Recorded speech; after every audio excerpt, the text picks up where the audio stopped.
Jai Sri Ram. How to evaluate a speaker? How to evaluate yourself? The first point is delivery, and a delivery. Let us say volume or projection. Is the volume monotonous? If it is in a sing-song tone, continuously speaking at the same volume, then you will put people to sleep. Don't do that. So the volume has to increase sometimes, and it has to reduce. So the volume has to be varied. If the volume is varied, then you are a good speaker. Enunciation, that means how you pronounce the words. You should pronounce words clearly. You must use the complete God given apparatus, the vocal cords and the mouth, to clearly pronounce words. And if you think that you have slurred on a word, no problem. Repeat it, and next time you enunciate it more clearly. Enunciate means to pronounce. Enunciate చేయడం అంటే స్పష్టంగా పలకాలి. Words తినేసి ఏదో మాట్లాడేస్తే తప్పు, అలా కాదు. So volume, enunciation, తర్వాత rate. Sometimes you must be fast, sometimes slow. So therefore varied. Sing song mode అంటే మోనోటోనస్. సింగిల్ మోడ్లో ఇలా మాట్లాడుతూ ఉంటే people will go to sleep. So public speaking is an art which all of us can master, and it is necessary because life will give you so many opportunities to address people. And if you are not able to communicate and convey whatever message and all the knowledge that you have acquired, then you have failed miserably in life actually. So please prepare. Master the art of rhetoric. Acquire a good vocabulary. RHETORIC, rhetoric. Rhetoric is defined as the art of persuasive and powerful communication. Persuasive means convincing. So for that you need to have a good vocabulary, and fluent English, fluent Telugu, fluent Hindi. Try to learn as many languages as possible, because that is the best art we can all master. Continuous learning and practice. You can actually record your voice, listen to it, and read and read. Lots of examples and all that. Okay. And read all the good speeches. There are many books on great speeches. Buy a couple of them, read them. Okay. Rate must be varied. Inflection is the modulation of pitch. It should again be varied. Use it well. You must slow down, lower the pitch, increase the pitch once in a while. So this is also necessary. Eye contact. Look at everyone. Look at the audience, look at the people in front, look at the people at the back. So let your eyes sweep the entire hall just for a few seconds. So then everyone will feel as if they are hooked and they are linked to you, right? So eye contact is very essential. Poor speakers don't make proper eye contact, and if you have any stage fright, you can simply look at the foreheads. But even when you look at somebody's forehead, it will look like you are looking into their eyes. So that's good enough. And posture. My recommendation is you must stand not behind any furniture. Usually some podiums are there. I always prefer to stand in front of the podium, not behind the podium. And of course, if you are carrying a small piece of paper, you must carry only bullet points. Preferably scratch them on your palm. Do not carry entire text of the speech and read speeches out. That is dumb. The posture should be direct, not distracting, and use gestures, mime cues. Mime cues are gestures using your hands.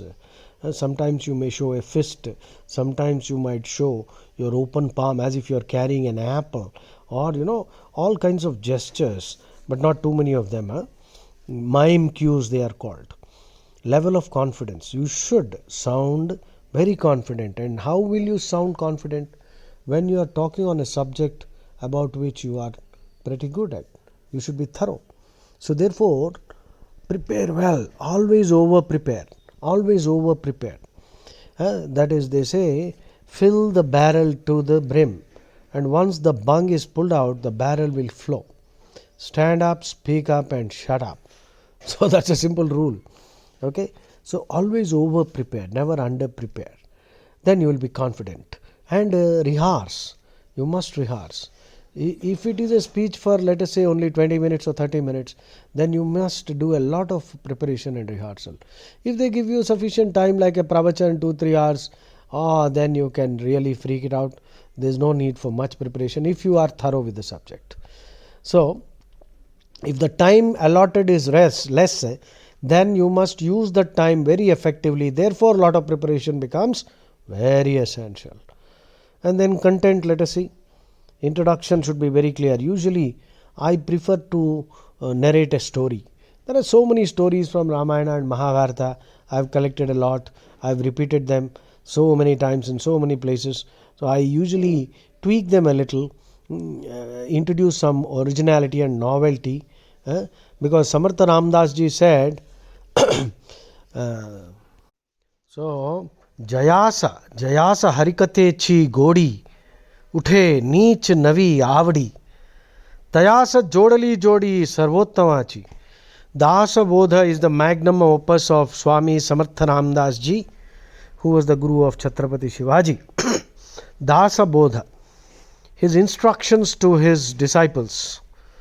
In that magnum opus he says, he who delivers Ram Katha, Hari Katha, Bhagavat Katha, or any sermon, if he does it with a heartfelt devotion to God and comes up with new descriptions of God every time, he is the ultimate raconteur, the ultimate Kathavachak, and he will gain Rama's anugraham and Sayujya, Salokya, Sarupya, Samipya. That is the ultimate moksha. So, if you want to be a good and great speaker, come up with something new all the time. Do not, like a tape recorder, repeat your speeches, which is what most politicians do. So, which is called a stump speech, standard stump speech, which is what politicians do. They keep delivering the same talk. Don't do that. So keep changing. Of course, the central ideas and points may remain, but they must be tweaked every now and then. Some new element, some masala is necessary. Okay, content must be very clear, interesting, and attention. Okay, well, whatever it is. Conclusion, again, conclusion, you must make sure that you repeat the key ideas. It should be a strong and clear and convincing conclusion. There must be an appeal to the public, and there must be a message. So, what was the speaker's purpose in the speech? Yeah, that should be very clear. If you are delivering a talk and if someone else is also delivering a talk, ask yourself, what was the speaker's purpose in the speech? Can you write it down? If you can, that means that person has delivered a good speech. What was the speaker's central idea? That should also be very clear. So anything else you can use to rate. So this is how a speaker is evaluated. So please train yourself on all these lines. And public speaking, I have already delivered a small talk. It is there on YouTube. Public speaking requires a lot of preparation, understanding the triangle of rhetoric. You see, Aristotle is believed to have come up with this idea of triangle of rhetoric. What is that? Ethos, pathos and logos. Logos means the reasoning. Of course, these words have their own meanings.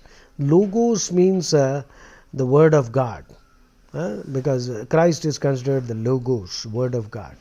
So, Vedas is the logos, Bhagavad Gita is the logos, word of Krishna, Sri Krishna, the Supreme Lord. So, logos also means reasoning. So, Aristotle said a speech must contain three components. Logos, that means the reasoning. It should be logical. It should be persuasive, convincing. A lot of evidence and logic must be there.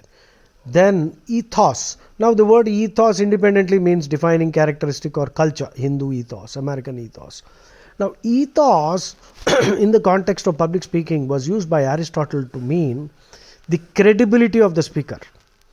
If you are a speaker who has many qualifications, who is a professor, who is widely known, and you are a media celebrity, and all these things will add up to your credibility, and the audience are more likely to listen to you. So you have to do something to build your ethos. Okay. And pathos. Pathos is a word which actually means sorrow. But in the context of rhetoric and public speaking, Aristotle meant the emotions that the speaker can arouse in the listener. So can you rouse the listeners with some strong, appeals and examples, and so some stirring, evocative kind of speech. So these are called this is called the triangle of rhetoric. So anyway, practice a lot, and if you are very tense before you, if you have to deliver a talk and you're feeling very tense, so for a few moments fiddle with the mic and the podium and pretend as if you are setting things up. So in the meanwhile, do some deep breathing, calm down, and speak up, stand up, speak up, and shut up. Prepare well. At some point you must realize, okay, this is it, you sit down. Usually what will happen is you will prepare a lot, and the speech that you prepare will be different from the speech that you deliver, and after you finish it, then you will sit back and think, oh, I should have said this, I should have said that. So this is natural. Every speaker experiences this. I have experienced this millions of times, if not millions, maybe many times. I've lost count of the number of speeches I've delivered at different forums on different topics. So public speaking is something you must practice while you're still in school and college, because we will all make mistakes. Everyone experiences stage fright. But if you avoid the opportunities, then you will get out of college without the experience necessary for public speaking. That is stupid. Because if people laugh at you while you're still in college, it's okay. After all, they are our friends. And in fact, secretly, they will admire you. This fellow, you had the courage to go up on stage. That fellow didn't have. So it's all right to be a fool while you are still in college. But it will be horrible if you remain a fool for the rest of your life. What's the use if all you have a lot of knowledge, but you can't even bloody stand up in front of a crowd? You can't utter a few sentences. You're scared shit. There are butterflies in your stomach. The mouth is dry. Head is spinning. You can't even stand in front of the crowd. That's ridiculous. Please don't let that happen to you. Keep preparing. Use YouTube also. Make some nice talks on different topics. Upload them. Listen to yourself. Seek feedback. Constantly improve. Jai Shri Ram.